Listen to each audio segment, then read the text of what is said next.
Boxing update tayo mga tol, Tyson Fury at Alexandre Usyk. May bagong pakulo itong si Tyson Fury. Hindi nga po niya hinarap si Alexandre Usyk sa final press conference. Hindi katulad sa unang paghaharap na mainit ang face to face. Parang toro ang dalawa sa unang face off. Pero ngayon mga tol, may bagong pakulo si Tyson Fury. Hindi nga niya hinarap kahit minsan itong si Alexandre Usyk. Saka napansin ko yung katawan ni Tyson Fury, pumayat talaga siya. Kaya abangan natin kung ano ang performance na ipapakita niya ngayon kay Alexandre Usyk. Sinabi ni Tyson Fury si Usyk daw ang pinakamagaling at pinakamalupit na makakalaban niya.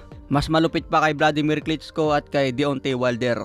Pero kung sa lakas ng suntok mga tol, wala daw tatalo sa lakas ni Deontay Wilder. Kaya abangan po natin ngayong linggo ang matinding bakbakan. Okay mga tol, update naman natin ang tungkol kay Tank Davis. Official na nga po nag-announce itong WBA na may rehydration clause pala itong laban ni Tank Davis kay Frank Martin. Kung kay Ryan Garcia dati nagdemand si Tank Davis ng 10 pounds rehydration clause. Ngayon naman ginawa rin ni Tank Davis yan kay Frank Martin.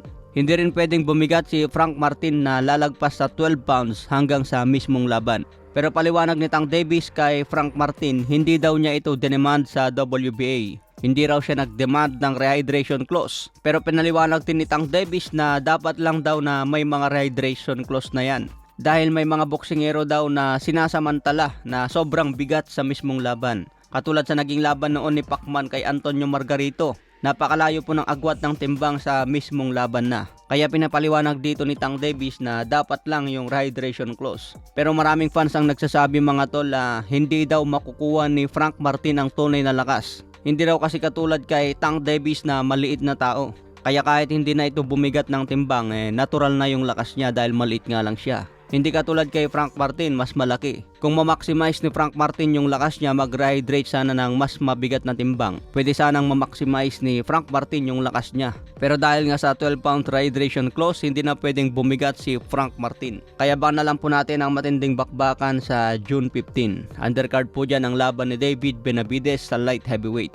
Okay mga tol, sa ibang banda naman may update tungkol kay Turki Al-Alshi. Sinabi na nga po ng matchmaker ng Saudi Arabia, gusto daw nila ikasa ang bakbakan ni Tank Davis kontra Naoya Inoue. Ito raw ang isang dream match na gusto ng Saudi Arabia. Ipalaban si Tank Davis kay Naoya Inoue, depende daw sa dalawang kampo kung anong timbang ang paglalabanan.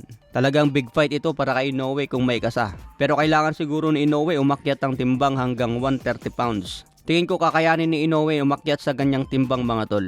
Hindi naman ganun kabigat ang 130 pounds Pero ang problema dito, madadala ba ni Inoue ang bilis at lakas niya sa 130 pounds? Sa ngayon, lumalaban pa lang si Inoue sa 122. Kailangan lang niya ngayon ng 8 pounds para tumimbang ng 130. Okay mga tol, sa ibang banda, sinabi rin ni Turki Al-Alshi, plano niya paglabanin ngayon si Terence Crawford at Canelo bago matapos ang taon.